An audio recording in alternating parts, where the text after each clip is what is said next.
26 जून 2026 रोजी उमरखेड येथील शाहू महाराज यांची जयंती साजरी केली। राजर्षी शाहू महाराज यांनी आपल्या कोल्हापूर संस्थानात समता, स्वातंत्र्य, बंधुभाव आणि न्यायाची संकल्पना केवळ कागदावर न ठेवता प्रत्यक्षात राबवली। ते केवळ बोलके सुधारक नव्हते, तर समाजात क्रांतिकारी बदल घडवून आणणारे कर्ते सुधारक होते, असे प्रतिपादन प्रसिद्ध विचारवंत तथा राष्ट्रीय क्रांती दलाचे संस्थापक अध्यक्ष माननीय दशरथ मडावी यांनी केले।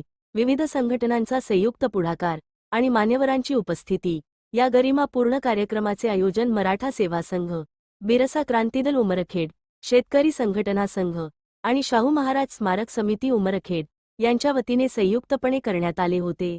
या विचारपीठावर प्रमुख उपस्थिती म्हणून बी. ना. कदम, काशीनाथ लाहोरे, सुरेश कदम, देवानंद मोर, डी. बी. अंबुरे, विनोद काळे, व्ही. डी. कोवे उपस्थित होत। हे मान्यवर उपस्थित होते। कार्यक्रमाला उमरखेड परिसरातील बहुजन समाजातील विविध जाती जमातीचे नागरिक, महिला व तरुण मोठ्या संख्येने उपस्थित होते।